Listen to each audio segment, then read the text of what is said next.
That morning, Ryan Carter had one last ride before his shift at the office.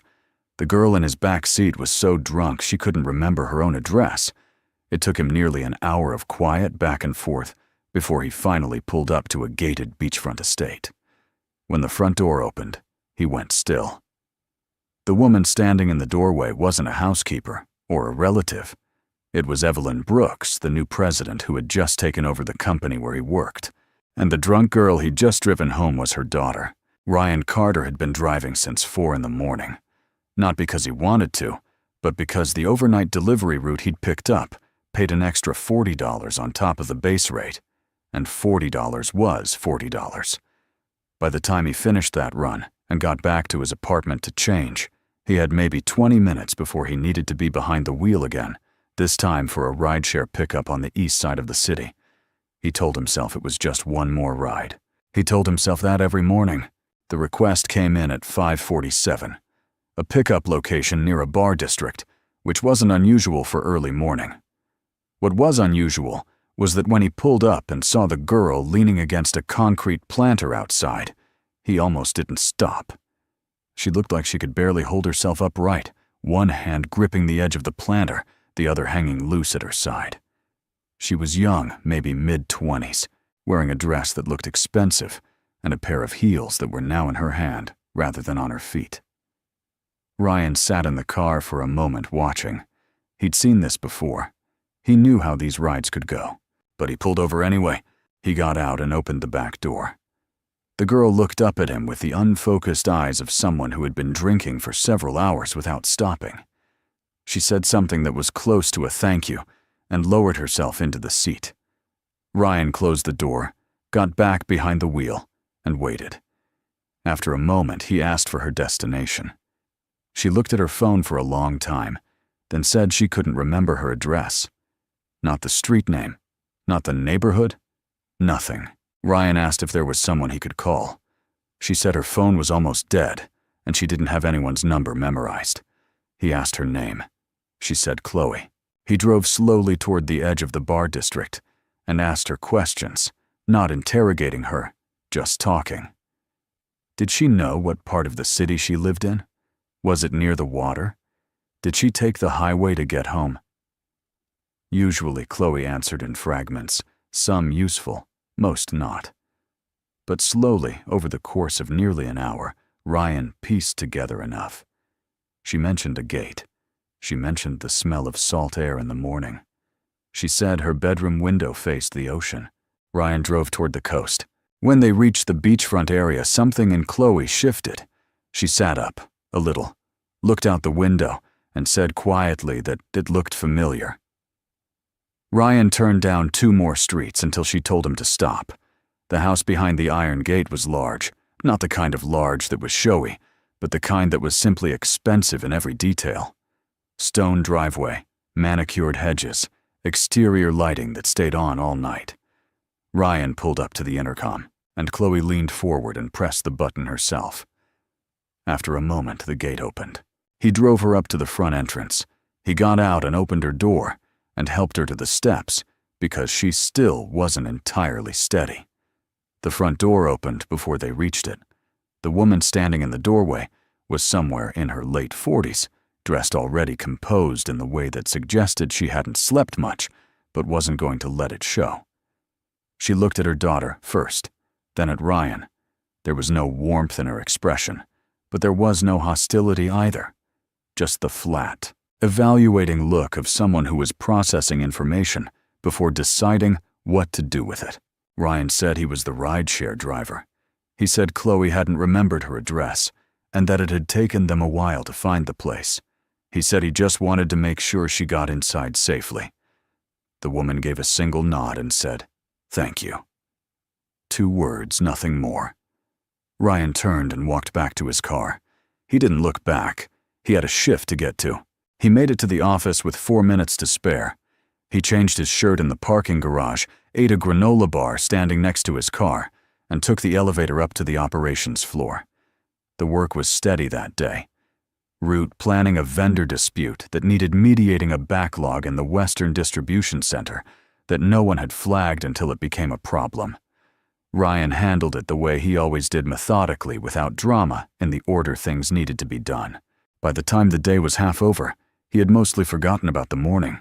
Then the afternoon meeting happened. The announcement had been circulating for 2 weeks. The company had new ownership, and the incoming executive would be addressing the senior staff in person. Ryan had read the memo and moved on. He didn't follow corporate restructuring closely, because it rarely changed what his actual job looked like on a day-to-day basis. He showed up to the meeting because attendance was required, took a seat near the back of the conference room and waited. When the door opened and the woman walked in, Ryan went still. It was her. The woman from the doorway that morning. The composed face, the exact same posture, the same quality of presence that made the room adjust to her rather than the other way around. She set a folder on the table at the head of the room and looked out at the assembled staff without any particular expression. Then she said her name. Evelyn Brooks, new president and executive chair. She said she was looking forward to working with the team and that there would be a transition review in the coming weeks. She spoke for 11 minutes.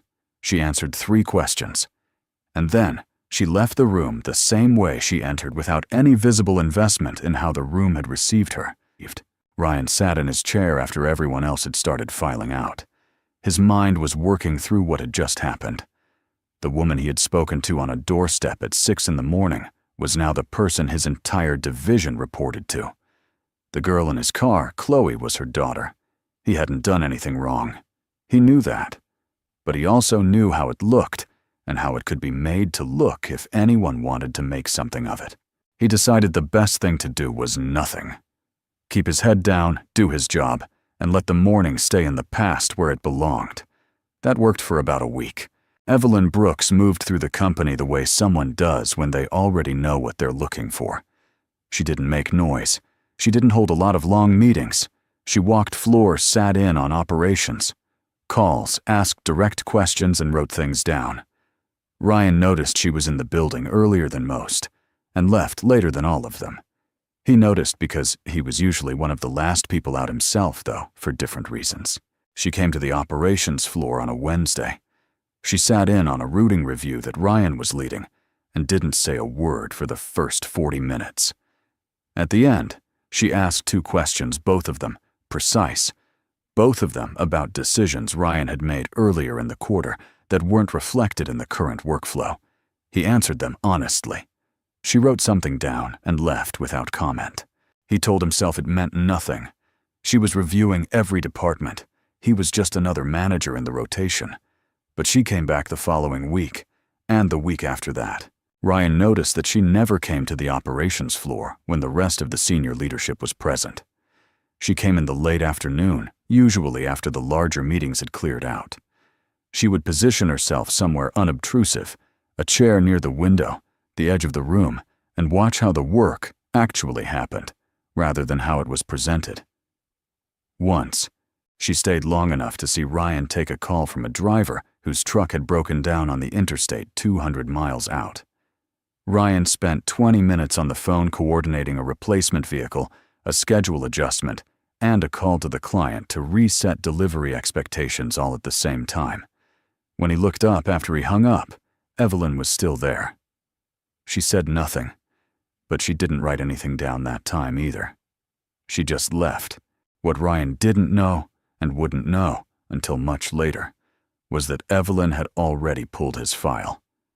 Not because she suspected anything, but because she had seen something in that doorway at 6 in the morning that she couldn't quite account for, and she was a person who needed to account for things. The man who had spent an hour driving her barely conscious daughter across the city, who had walked Chloe to the door and then turned around and left without asking for anything, that man had shown up the same morning to a full workday without a trace of complaint or expectation on his face. She had been in enough rooms with enough people to know that kind of behavior was not common. His file told her what the visible signs had already suggested. Ryan Carter had been with the company for 6 years, consistently strong performance reviews, multiple commendations from the logistics teams he managed, no written complaints, no disciplinary record. He had turned down a regional director position twice, once 3 years ago, once 8 months ago. Both times his reason listed was scheduling constraints. The HR notes were brief, but they noted that he had declined without explanation and that follow-up had not been pursued. Evelyn read that twice.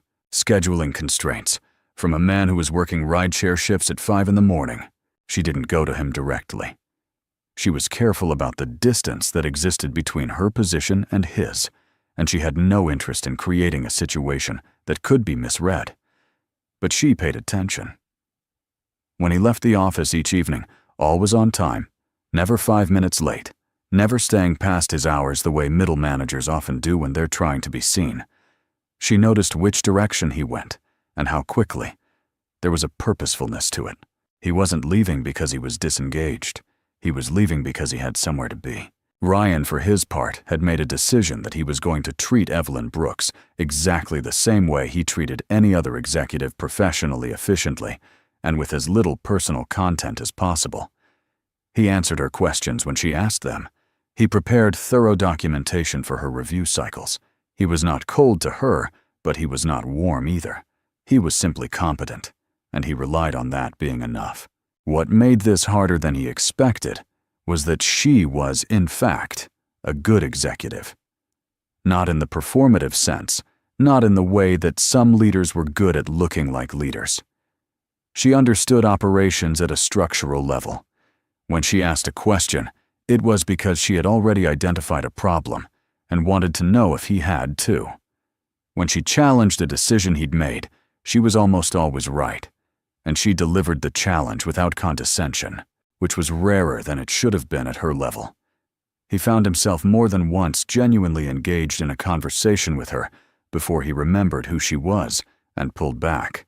He kept pulling back, every time, because the thing about Ryan Carter was that he had learned through several hard lessons what happened when you let your guard down at work. He had seen colleagues mistake a supervisor's interest for genuine friendship and end up blindsided when the professional calculus shifted. He had been on the wrong side of that kind of miscalculation himself earlier in his career, and the lesson had settled into him like something permanent. He didn't mix personal and professional. He didn't share more than was necessary. He kept the two halves of his life, the office, and everything outside it, completely separate. The problem was that the two halves had already met on a doorstep at dawn, before he'd had any chance to enforce that boundary. By the end of the first month of Evelyn's tenure, Ryan had developed a quiet, functional understanding of how to navigate her presence in the building. He was respectful. He was useful. He was never anything that could be called familiar. And every evening he drove out of the parking garage, switched on the rideshare app and took whatever came in, because his father's medical bills didn't care about his workday, and the debt collector didn't call during business hours just to be polite. He had 3 jobs and 8 hours of sleep to divide between them, and he had been doing this for long enough that he no longer thought of it as a crisis. It was just the shape of his life. You worked with the shape you had. What he hadn't accounted for was Chloe. He got a text message from an unknown number on a Thursday afternoon. The message was short. It said it was Chloe Brooks, that she'd gotten his number from the rideshare app's contact feature before deleting the request, and that she wanted to thank him properly for what he'd done a few weeks ago. She said she would understand if he preferred not to respond. Ryan read it twice. He thought about what the right answer was given everything. Then he typed back a single line. He said she didn't need to thank him, but that he was glad she was okay. He hit send and went back to his routing spreadsheet. She replied 4 minutes later. She said she knew she didn't have to, but that she wanted to. She asked if they could talk sometime, not about anything heavy, just a conversation. Ryan looked at that message for a long moment. He knew what the cautious move was. He also knew that refusing would be its own kind of statement, one that could be read in different ways by different people. He agreed to a brief conversation during his lunch break the following week. What he didn't know was that Evelyn would find out about it, and that it would change what she understood about him completely. The lunch conversation happened on a Tuesday in a small cafe 2 blocks from the office building. Ryan arrived, first ordered coffee, and sat facing the door. Chloe came in 5 minutes later, and she looked entirely different from the last time he'd seen her, which admittedly wasn't a high bar. She was composed, dressed simply, and carried herself with the careful quietness of someone who had recently been embarrassed and hadn't fully decided how to handle it yet. She sat down across from him, ordered water, and said the first thing directly she was sorry for the trouble she'd caused that morning. Ryan told her there was no trouble. She had needed a ride, and he had given her one. That was the whole of it. Chloe looked at him the way people do when they expect someone to soften a judgment and are surprised to find there isn't one. She said most drivers would have dropped her at the nearest safe location and canceled the ride. Ryan said he probably should have from a practical standpoint, but that she hadn't looked like she was in a condition to manage on her own, so he hadn't. Chloe was quiet for a moment after that, turning her water glass slowly in her hands. She said she'd been having a difficult stretch. Not an excuse, she added quickly, just context. Ryan nodded and didn't push for more, which seemed to settle something in her. The conversation moved to lighter ground. After that, the neighborhood, the coffee, the general state of the city's traffic. They talked for about 25 minutes. When Ryan stood to leave, Chloe thanked him again, and this time he accepted it without deflecting. He walked back to the office with 2 minutes left of his lunch break and didn't think much about it for the rest of the afternoon. What he didn't know was that Chloe had mentioned the meeting to her mother that evening. She hadn't said anything detailed. She'd simply told Evelyn that she had spoken with the driver, that she'd wanted to thank him properly, and that he had been decent about it. No strange energy, no expectation. Evelyn had listened without reacting the way she listened to most things. But later that night, alone in her home office, with a half-empty glass of water and a quarterly report she wasn't really reading, she found herself thinking about what Chloe had said. Decent. No expectation. She set the report down. She had spent her entire career learning how to read people quickly, because in her world, reading people slowly was a liability. And the picture of Ryan Carter that had been assembling itself in her mind over the past several weeks was one that didn't fit neatly into any category she trusted. He was not trying to impress her. He was not angling for anything. He came to work exhausted and performed at a level that most of her rested, comfortable managers couldn't match. He had turned down promotions, not out of lack of ambition, but because something outside the office demanded his time and energy, and whatever that something was, he had chosen to manage it alone rather than use it as leverage. In Evelyn's experience, people either hid their struggles to avoid appearing weak or displayed them to generate sympathy. Ryan Carter appeared to be doing neither. He was just carrying his weight and expecting no acknowledgement for it.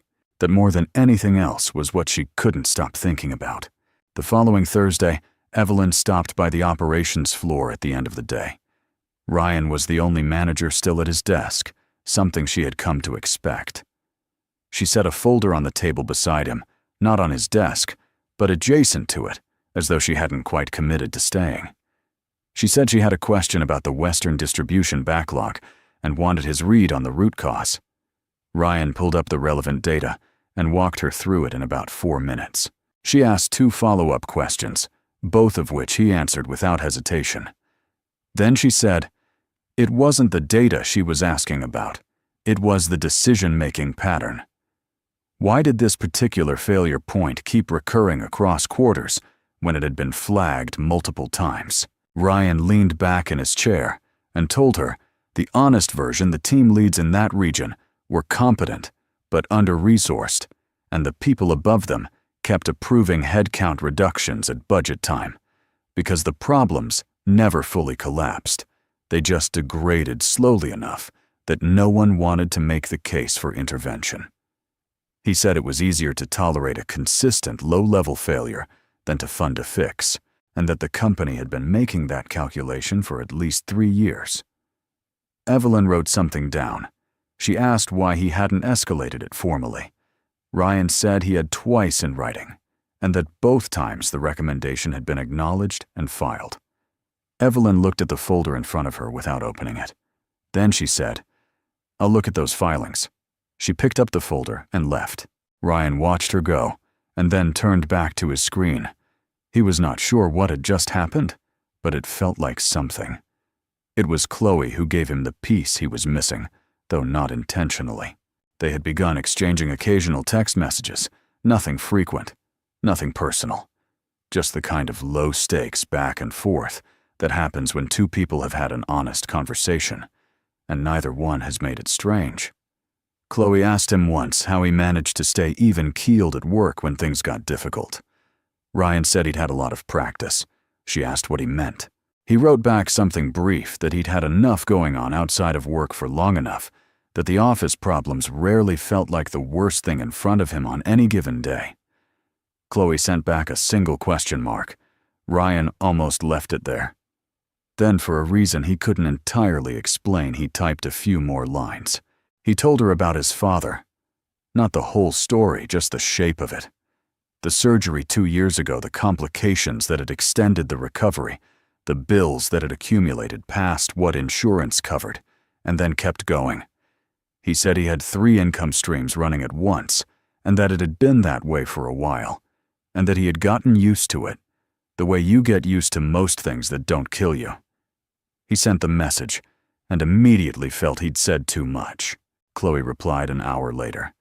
She said she hadn't known, and that she was sorry, and that it made the morning she'd put him through feel even worse in retrospect. Ryan told her to let it go. She said she was trying. What Ryan didn't know was that Chloe had shared that conversation with her mother, not word for word, and not immediately. But a few days later, during one of the brief dinners they managed, when Evelyn's schedule allowed it, Chloe mentioned that she'd learned why Ryan worked so many jobs. She said he was paying off medical debt from his father's surgery. She said he had been doing it for 2 years alone without telling anyone at work. Evelyn set down her fork. She asked Chloe how she had found that out. Chloe said he had told her himself in a message, and that he hadn't made it into a story, he'd just answered her question. Evelyn didn't say anything for the rest of the meal, but something had shifted in her face, and Chloe, who had been watching her mother's face for expressions of actual feeling, her entire life recognized it. The next week, things at the office changed in a way Ryan wasn't expecting. He had been considered for a project lead role on a new regional expansion initiative, one of the first major moves under Evelyn's restructuring. He hadn't applied for it. His name had apparently been put forward by someone in the senior team, though he didn't know who. The project was significant, a 6-month timeline, cross-departmental coordination, a direct reporting line to the executive office. It was exactly the kind of role he would have accepted, without a second thought at a different point in his life. He read the briefing document twice, and then went to find his direct supervisor, a man named Dale Whitmore, to ask how his name had come up. Dale said it had come from above, and that he didn't have more detail than that. He said it was a good opportunity, and that Ryan should take it. Ryan asked what the time commitment looked like outside of standard hours. Dale said it would likely require some evenings and occasional weekend availability during crunch periods. Ryan thanked him and said he needed a few days to think about it. He did not take a few days. He knew by the time he got back to his desk that he couldn't do it, not without dropping one of his other jobs, and dropping one of his other jobs would leave a gap in what he owed each month that he couldn't close. He drafted a polite decline and sent it before the end of the day. He listed scheduling constraints as the same reason he had listed the 2 times before. He hit send and closed the email. What happened next started quietly, the way most things do before they become problems. 2 of the managers, who had also been considered for the project lead role, were senior to Ryan in title, though not in tenure. When the role had been offered to Ryan, someone below them on the org chart, they had been unhappy. When Ryan declined it, they were not relieved. They were angry in the particular way that people are when they feel a slight has been formalized and then withdrawn before they could respond to it properly. The fact that Ryan had turned it down didn't undo what his being offered it had implied about how his work was being valued versus theirs. Their names were Marcus Hale and Trevor Sands, and they had been with the company long enough to know how to be difficult without being visible about it. They began doing small things. A routing report that Ryan had submitted got attributed to a different team in a summary document. A process improvement he had documented got presented in a leadership meeting without his name attached. None of it was dramatic. None of it was the kind of thing that generated a formal complaint. It was the low friction of two people who had decided quietly that Ryan Carter needed to be managed down. Ryan noticed. He noticed the way someone notices a slow leak, not with alarm but with the steady recognition that something was losing pressure. He didn't say anything. He documented what he could, kept copies of his submissions, and kept his head down. He told himself it would settle on its own. Most things did. Then the rumors started.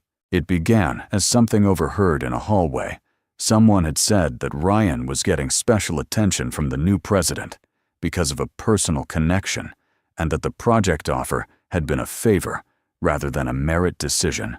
By the end of the following week, the version circulating on the floor was more specific. People were saying that Ryan knew Evelyn Brooks before she took the position, that the morning rideshare story was either fabricated or more complicated than it seemed, and that his consistent presence on her visit rotations was not coincidence. Ryan heard a version of it secondhand from a colleague who told him in the awkward, apologetic way of someone delivering bad news they didn't generate. He sat with it overnight. He turned it over in his mind and looked at it from every angle, and what he kept arriving at was the same conclusion. It didn't matter whether the rumor was believed by everyone or just a few. What mattered was that it was now the frame through which some people were reading his work, and once that frame existed, it was very difficult to dismantle. Everything he did from that point forward could be filtered through it. Every good review, every strong project, every moment of visibility, all of it would be readable as the product of access rather than ability. He had spent 6 years building a reputation at this company, and 2 weeks of whisper campaign had put a question mark next to all of it.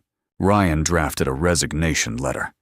The work at a satellite branch had crossed his mind briefly, but he set that idea aside. A transfer wouldn't change the narrative, it would just relocate it. If he was going to remove himself from the situation cleanly, it had to be complete. He read the draft twice, made 2 small edits, and saved it. He didn't send it yet. He told himself he was waiting to see if things settled.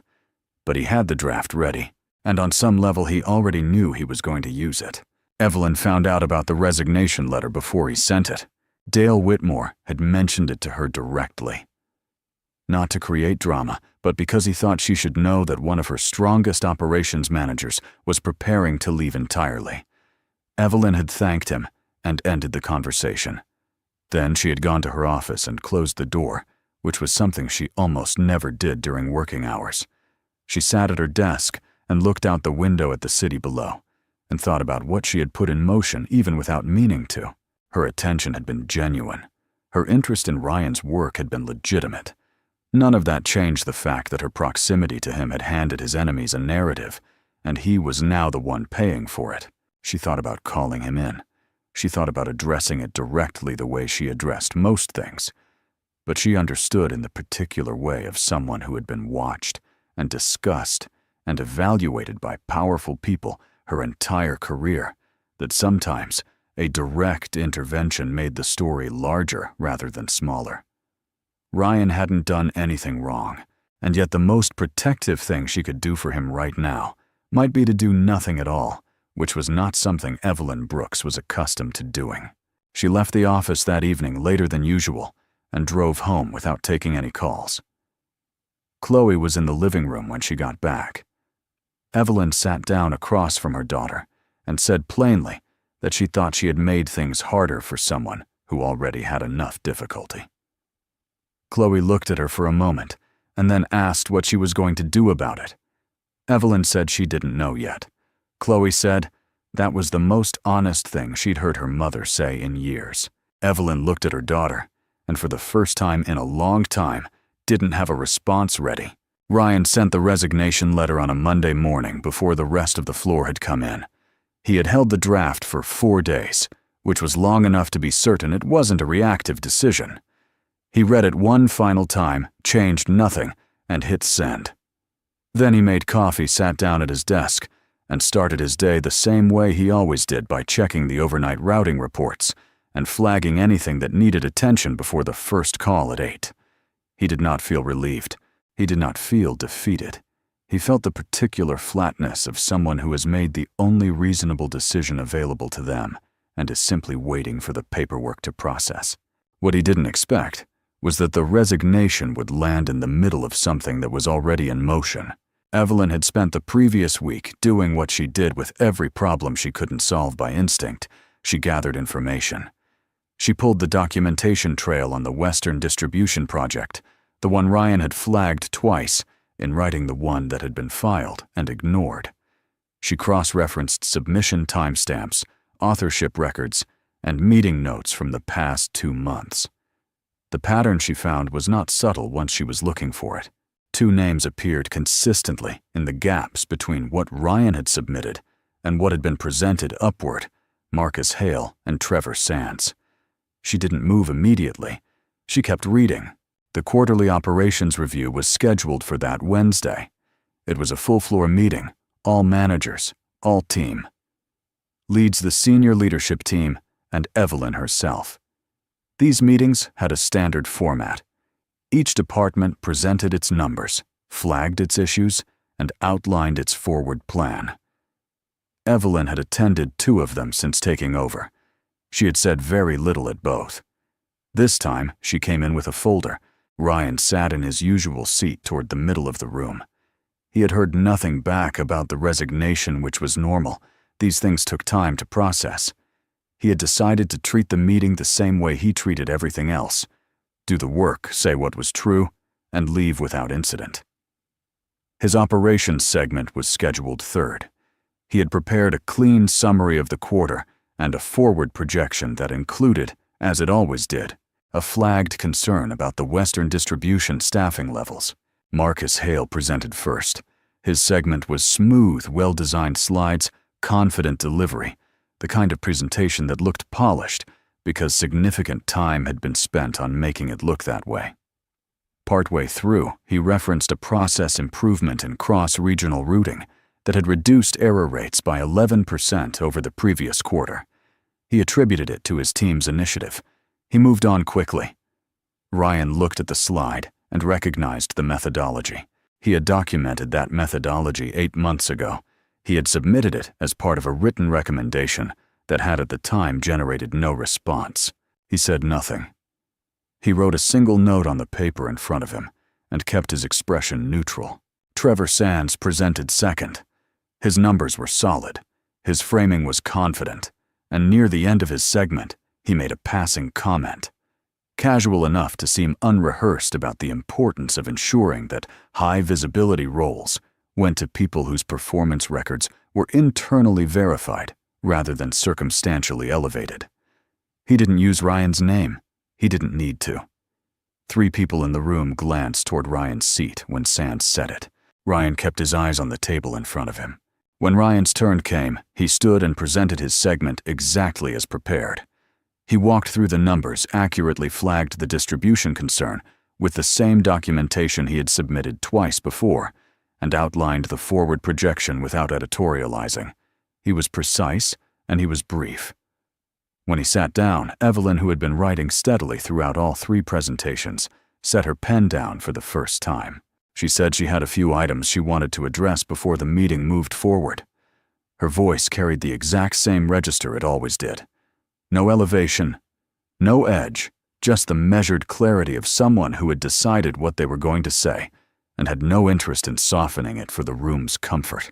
She opened her folder and said that during her review of the quarter's documentation, she had identified a discrepancy between submitted work and attributed work in 2 separate cases. She named the first, the cross-regional routing improvement that Marcus Hale had presented as his team's initiative. She said the methodology had been formally documented and submitted by Ryan Carter 8 months prior, with a timestamp and a distribution record that she had pulled from the system. She set the printed record on the table and slid it toward the center of the room. She named the second a logistics analysis that had been presented in a leadership summary 6 weeks ago, without attribution, which the file record showed had been authored by Ryan and submitted through proper channels 3 weeks before the summary was produced. Marcus Hale started to speak. Evelyn looked at him and said she wasn't finished. She said the pattern she had identified was not ambiguous.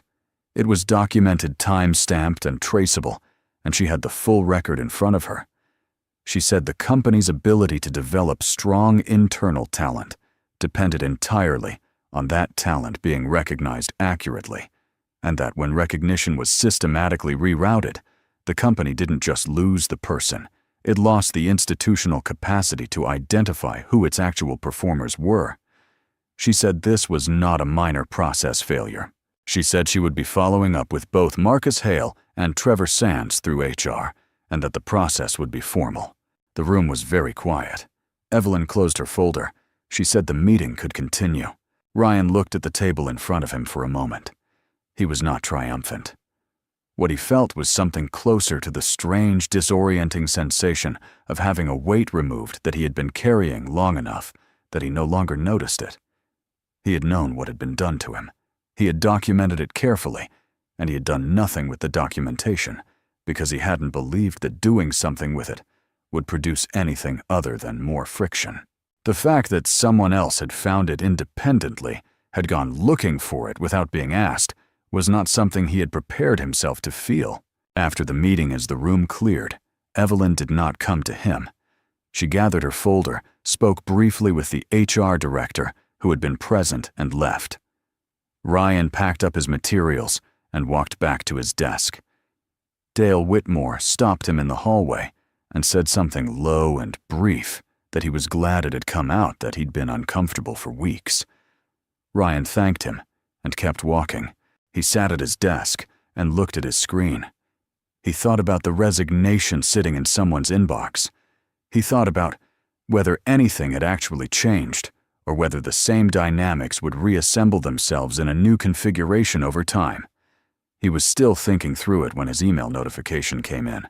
It was from Evelyn's office. It said the resignation had been received, and that before it was processed, she was requesting a meeting at his earliest availability. Ryan read the message twice. He considered not responding for the rest of the day, which was a petty impulse he recognized and set aside. He wrote back and said he was available at 3 o'clock if that worked. Her office confirmed within 2 minutes. He arrived at her office exactly at 3. The door was open. She was at her desk, and she looked up when he came in and gestured to the chair across from her without formality. Ryan sat down. Evelyn set aside what she had been reading and looked at him with the same directness she brought to everything, and said that she had read the resignation and understood why he had written it, and that she was not going to ask him to withdraw it. She said that was his decision entirely, and that she would support whichever choice he made. Ryan said he appreciated that. Evelyn said she wasn't finished. She said she wanted him to know that her interest in his work had been professional and genuine, and that she was aware it had created a problem for him that he hadn't asked for and couldn't have prevented. She said that was her responsibility, not his. Ryan looked at her for a moment. He said he hadn't blamed her for it. She said she knew, and that that was part of what she wanted to address. That the fact that he hadn't blamed her, hadn't complained, hadn't used any of it as leverage, was something she had noticed, and that she didn't think people who conducted themselves that way should have to manage the consequences of other people's behavior alone. Ryan said most people didn't have the documentation to back it up the way she had found it. Evelyn said she had looked because she believed what she was likely to find. He asked her why she had believed that. She said, because in 30 years of working with people, she had learned to recognize the difference between someone who was performing integrity and someone who simply had it. Ryan was quiet for a moment after that. It was the most direct thing anyone in a professional context had said to him in a very long time, and he didn't know immediately what to do with it. He said he wasn't sure staying made things simpler. Evelyn said it probably didn't in the short term. But she said she was restructuring the project lead role that had been offered to him earlier not as a favor, but because the role needed to exist, and he was the most qualified person for it. And she was prepared to adjust the scope so that the time demands were realistic. She said the compensation would reflect the expanded responsibility and that she had spoken with HR about a structure that accounted for the full picture. Ryan looked at her. He asked what she meant by the full picture. Evelyn said simply that she was aware he was carrying a significant financial obligation outside of work, and that it was not her business to address that directly, but that it was her business to make sure the company's compensation structure wasn't forcing one of its best people to work 3 jobs in order to stay financially viable. She said the new role, if he accepted it, would pay enough that he wouldn't need the others. He didn't answer immediately.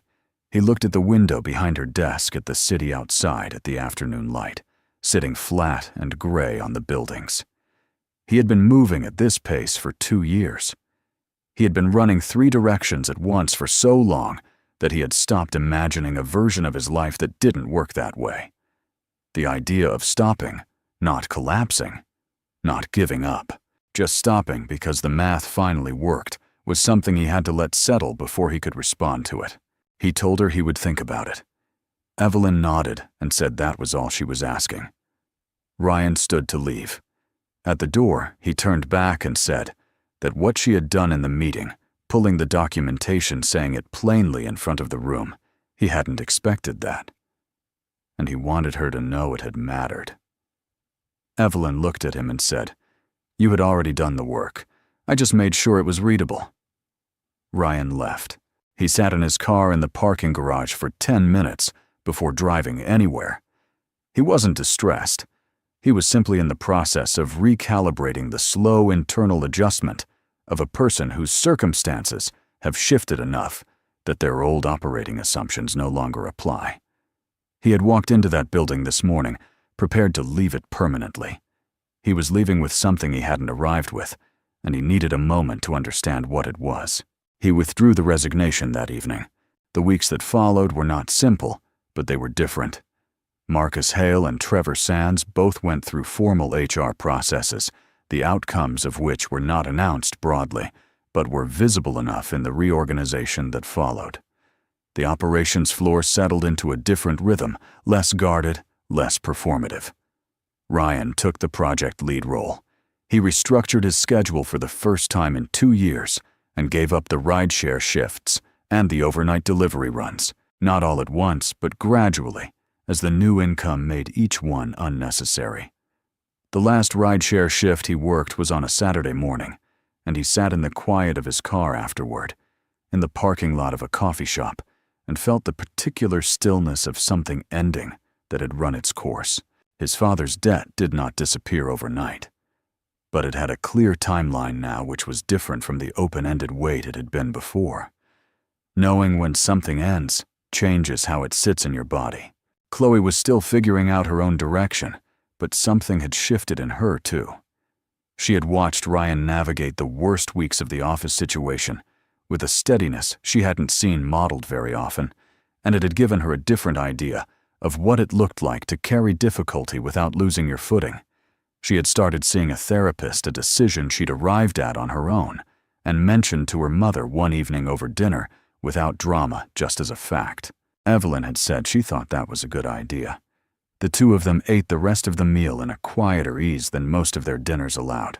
The relationship that formed between Ryan and Evelyn afterward was not easy to categorize, which was fine, because neither of them tried. They were not friends in the casual sense of the word. They were two people who had seen each other clearly under pressure, and who had developed, because of that, a specific kind of trust that didn't need frequent maintenance. They talked when there was something worth talking about. They respected what the other was managing. They didn't require anything from each other that the other hadn't offered freely. There was one evening several months into the new structure when Ryan stayed late to finish a project brief and found Evelyn still at her desk when he passed her office. She had a cup of cold coffee and a look on her face that suggested the day had been longer than even she had planned for. He knocked on the open door and asked if she'd eaten. She said she hadn't. He said he was heading out, and that there was a decent place 2 blocks over that stayed open late. She looked at him for a moment, with the evaluating expression he had come to know, then picked up her jacket. They walked out of the building together and ate at a small table by the window and talked about the project and the restructuring and eventually about something that had nothing to do with work at all. It was the first time that had happened. It felt in the way that true things often do, like something that had been building for a long time and had simply arrived. Ryan drove home that night through the late city streets without the app running, without a delivery bag in the back seat, without the mental arithmetic of what the next few hours needed to produce. The streets were the same. The city was the same. But the weight in the car was different. He noticed it the way you notice the absence of a sound you've been hearing so long it became part of the air, not with relief exactly, but with the quiet recognition that something has finally resolved. He had not set out to find anything that morning months ago when he'd pulled over for a drunk girl outside a bar. He had just done the thing in front of him. And somehow, in the middle of all of it, the debt and the early mornings, and the slow erosion, and the folder on a conference room table, that small, unremarkable decision had opened something up. Not a door, exactly. More like a window, enough to let in air, enough to make the room livable again.